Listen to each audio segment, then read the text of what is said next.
A matemática, por muitas vezes, é vilã em nossas vidas. Muitas pessoas a rejeitam, porque nem sempre todo mundo é simpático às ciências exatas. Mas a matemática foi uma grande auxiliar no planejamento de ações da gestão da pandemia do novo coronavírus, que hoje nós estamos completando, celebrando, falando de um ano desta pandemia no estado do Piauí. Um dos principais nomes consultados nesse setor da matemática, quando o assunto era pandemia aqui no estado, foi o professor doutor em matemática da Universidade Federal do Piauí, Jefferson Leite, e é com ele que eu converso a partir de agora ao vivo em nossos estúdios. Professor Jefferson, muito obrigado pela sua participação. Boa tarde, seja bem-vindo. Tudo bem? Boa tarde. Muito obrigado. Quero começar lhe perguntando, a matemática, não é nem perguntando, é fazendo uma afirmação, a matemática ajudou a prever muita coisa, não é isso, professor? Sem sombra de dúvida, nós fomos procurados bem no início da pandemia. Eu, na verdade, como professor nessa área, pesquisador nessa área, que a gente chama de biomatemática, mais especificamente falando, modelagem em modelos epidemiológicos, que a gente chama, desde o início da pandemia, em novembro de 2019, a gente já vinha se preocupando em ter números e gráficos que pudessem modelar uma determinada situação hipotética de chegar ao Brasil.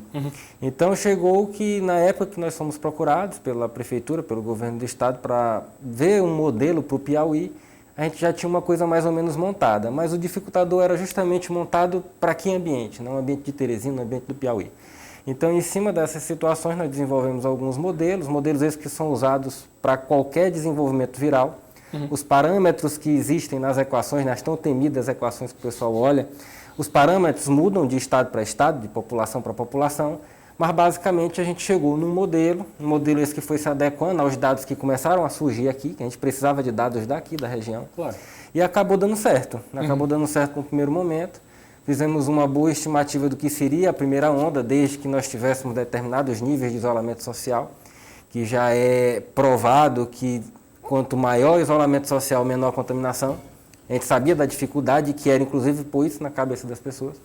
Porém, era algo que, para a matemática, para a equação, funcionava. E nós tivemos êxito nessa chamada primeira onda, né? Conseguimos chegar mais ou menos no que a gente queria.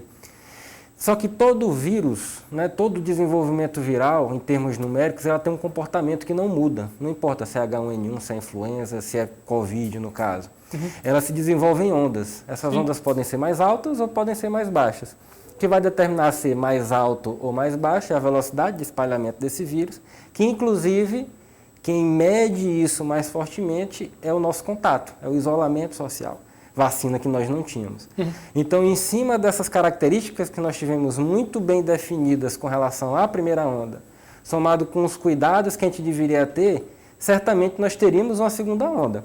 A pergunta era, quando essa segunda onda viria? Né? Que condições que a gente podia dar para determinados parâmetros para fazer com que a onda fosse em dezembro, em novembro, janeiro, fevereiro? Nós, de certa forma, já estávamos sabendo que vinha essa segunda onda. Então, a pergunta era, quando é que ela vinha? A partir do momento que nós tínhamos certeza que até o final do ano nós não teríamos vacina.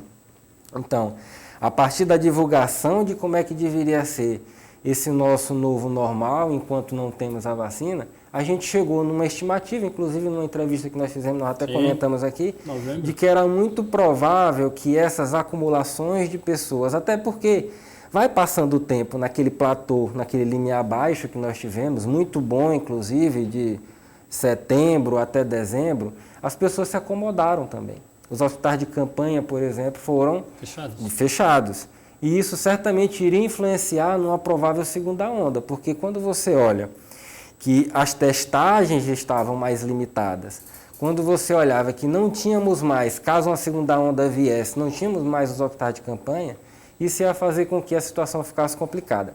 Então, quando nós pegamos esse conjunto de fatores e pusemos no modelo, ele apontava que se continuássemos naquela situação, com as festas de fim de ano, com a questão da eleição também, que foi muito preponderante com relação ao crescimento numérico desse vírus, e também as comemorações de carnaval, mesmo não sendo como era antigamente, mas muita gente festejou o carnaval. Clandestinamente ou até abertamente. Exatamente. Isso ia fazer com que, ao final de fevereiro e início de março, a gente começasse numa segunda onda muito forte. Aí muita gente pergunta também, mas como saber quando acaba essa segunda onda? Essa segunda onda chegou, isso graficamente está comprovado já, porém, no momento em que você nega a existência dela, ou acha que aquilo está muito tranquilo, você não usa as medidas de segurança que tem que usar, fatalmente essa segunda onda ela vai ganhando mais força, né? Inclusive, uma coisa que os modelos conseguem comprovar também é a seguinte situação. Nós temos em números uma segunda onda muito próxima da primeira, em termos de casos confirmados. Porém, observe que o nosso nível de internação está muito maior do que o que nós tínhamos antes. Temos várias situações, mas as preponderantes são: não temos hospital de campanha para fazer a retaguarda, estamos testando muito menos mesmo. Inclusive o LACEN semana passada não estava recebendo material para testar. Então, no momento em que você tem a situação de que as internações que nós temos são proporcionais aos números de casos, e na primeira onda isso aconteceu também, então certamente o número de casos é muito maior do que o que nós temos agora. Professor, nós estamos, de certa forma, como o senhor bem disse, inclusive na nossa entrevista passada também falamos sobre isso, estamos em um contexto de negação dessa segunda onda, desse segundo pico de contágio do novo coronavírus. Mas existem países do mundo que já falam e que já vivem uma terceira onda de contágio. Se continuarmos assim, podemos falar de terceira, quarta, quinta onda de contágio? Certamente, isso é sem medo de errar. Nós temos, por exemplo, o H1N1, que é um vírus que está conosco desde 2009. E mesmo com vacina, todo ano você tem uma campanha de vacinação para H1N1, para gripe em geral, temos segunda onda. Inclusive, esse é um momento, março, abril, que nós temos onda de H1N1 também. H1N1, dengue, qualquer outro, que é sazonal, né? Depende da época. Então, certamente, nós teremos várias ondas com o passar do tempo, mesmo com vacina. A ideia e a esperança é que, com a vacina, a gente tenha ondas mais baixas a níveis, por exemplo, de H1N1. Essa é a nossa esperança. E que o sistema público possa, de certa forma, absorver, conseguir atender essa população a contento, não é isso? Exatamente. Inclusive, está provado também, os países que já têm uma massificação maior com relação à vacina, ou seja, que vacinou mais, eles estão tendo ondas, mas ondas bem menores. Conseguiram baixar bastante os números. Professor Jefferson preparou aqui para a gente também algum material que nós vamos exibir em nosso monitor. Rafael, por gentileza, pode soltar o primeiro material. Professor, o que o senhor quer nos dizer sobre este material? Esse primeiro, os créditos, né? A gente que é da academia gosta muito de pôr créditos, né? Na verdade, esse a gente ajuda a fazer, mas ele é do governo do estado. Ele está no site do painel Covid. Observe que justamente quando nós estávamos prevendo aqui, nós tivemos a primeira onda. Em julho do ano de 2020. Em julho do ano de 2020. O senhor sempre falou muito dessa data. Essa data nós fomos bastante perguntados por ela, como é que a gente chegava nela. Quando é que saía? E quando é que saía? Essa era a questão do pico, né? O que é o pico? Observa que ao final disso nós tivemos um platô natural. É um platô natural de quem passou por uma primeira onda e existem os cuidados para que você não tenha uma segunda breve. Porém, se você observar aqui, que para mim foi o primordial, que realmente foi preponderante para uma segunda onda futura, que foram eleições, nós tivemos muita aglomeração. Baixou, mas não baixou tanto quanto aqui em março, abril, maio. Né? Observa aqui que em maio nós temos um razoável, que é inerente a qualquer situação viral. Mas observa que baixou, mas ficou num platô muito perigoso, né? Bem perigoso, inclusive. Mais ou menos aqui, nós tivemos inclusive a desativação do Hospital de Campanha do Verdão. Sim.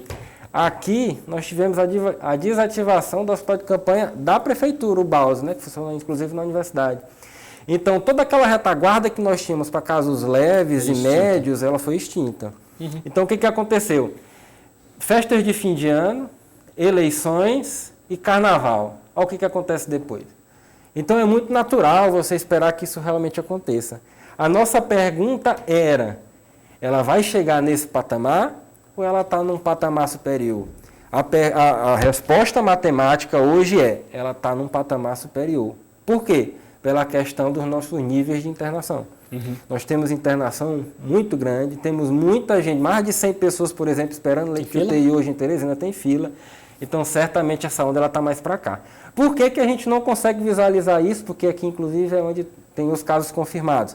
Nós estamos testando muito menos do que o que deveríamos estar testando. E, na verdade, isso se reduz a Teresina. Teresina ainda está testando muito mais, lógico, do que as outras cidades aqui do Piauí. Então, o nosso receio, o nosso medo é que, se nós não fizermos nada no sentido de frear esses números, certamente, ou nós vamos ter um crescimento muito maior, inclusive dos casos confirmados, ou teremos um platô aqui. Esse é o platô perigoso. que se estende por muito tempo, que cansa a população, que mata o nosso povo, esse platô que expõe as nossas fragilidades diariamente, não é isso, professor? Naturalmente, se deixássemos correr sem nenhuma medida de restrição, é lógico que ia aumentar muito, mas naturalmente desce. Né? Naturalmente vai descer. O problema é descer depois de um platô de 4 meses, 5 meses, que é o que pode acontecer. Então a ideia é que chegamos num local perigoso, que já estamos no colapso de sistema, temos que tomar as medidas que tivermos que tomar, inclusive de lockdown. A gente apanhou então a matemática é a favor do lockdown? A matemática é a favor do lockdown, porque o lockdown faz com que nós tenhamos um espaço de tempo aqui temporal para que esses números fatalmente desçam. Como é que eles vão descer? Com menos exposição das pessoas. Agora, claro, lockdown por lockdown não é interessante, porque fatalmente logo ele sobe de novo. A ideia é que, inclusive, no período de lockdown, a gente faça a educação das pessoas. Eu disse isso muito bem em todo lugar onde eu vou. A gente consegue divulgar bem um período eleitoral. Todo mundo sabe que naquele dia ele tem que ir lá votar. Por que não todo mundo massivamente saber que nessa época a gente tem que ter cuidados? A gente pode trabalhar, lógico, mas não exagerar, tomar os devidos cuidados, fazer a coisa como tem que fazer. Então a matemática é sim, respondendo a sua pergunta, ela é sim a favor do lockdown. Eu acho que quase toda a ciência, quase toda a ciência ela vai dizer que é a favor do lockdown, porque é a única saída que a gente tem.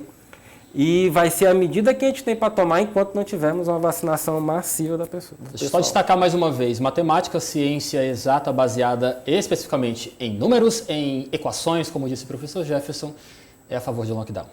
Vamos ao nosso próximo gráfico. Rafael, por gentileza, pode soltar. Professor, o que é que nós estamos observando aqui? Esse é o mesmo gráfico, só que com mortes. É a mesma ideia, desde março até agora, 13/3, nós temos aí um período em que se refletiu aqui uma espécie de um platô, um platô de mortes, inclusive, que era esperado, e agora nós começamos a estar no mesmo nível daquele platô lá. Só que com um detalhe. Lembra que eu falei da testagem pequena que nós temos. Aqui, se você for olhar para trás as mortes aqui, essas mortes aqui, muitas delas só foram contabilizadas por aqui. Quando chegou nessa data, foi visto o exame dessa data e foi contabilizado aqui. Sim. Ela estava mais ou menos nesse nível. Quando nós estávamos aqui, elas foram postas no devido lugar. Ou seja, se nós estamos nesse patamar hoje, saiu 20 mortes, se eu não estou enganado. Sim, 20. Hoje, certamente quando der daqui a 15 dias, alguns dos testes que ficaram represados, eles vão ser postos nessa data. Então é muito provável que nós já tenhamos 30, 35 mortes por dia aqui no Piauí. É difícil lidar com essa realidade, mas realmente é o que nós temos para hoje. Nós precisamos ser conscientes do que a realidade que nós estamos apresentando para você. É um homem da ciência, é um homem que lida exclusivamente com números e com variantes que são observadas, coletadas através da nossa atitude. Professor Jefferson, só para encerrar a sua participação, desde já agradecendo muito a sua presença, a sua disponibilidade em sempre ajudar a imprensa, eu gostaria de lhe perguntar o que é a matemática, mais uma vez, recomenda à nossa sociedade como medidas de prevenção à pandemia do novo coronavírus? A principal é a conscientização de que você não é responsável por si só. Esse é o que a gente mais aprende. As medidas que eu tomo, elas são muito dependentes daquilo que você toma. A gente tem que se preocupar com isso. Uma campanha massiva de conscientização tem que acontecer, porque não adianta fazer só o lockdown. O lockdown é emergencial, nós precisamos fazer um lockdown de 14 dias, isso é o que a gente vem dizendo. Claro que a gente gostaria que ele fosse até mais, 3 semanas, mas a gente sabe que existe a situação econômica, existe várias outras que a gente não pode esquecer que existe, claro. As pessoas precisam trabalhar e tudo mais. Mas emergencialmente nós precisamos de um lockdown e trabalhar durante esse lockdown na conscientização das pessoas que nós podemos chegar sim a ter mais de 40 mortes no estado do Piauí se nós não fizermos nada. Breve, né, professor? Breve agora para abril. Professor Jefferson, muito obrigado pela sua participação mais uma vez, muito obrigado pela sua atenção com a imprensa e, é claro, até o nosso próximo encontro. Eu que agradeço, sempre à disposição.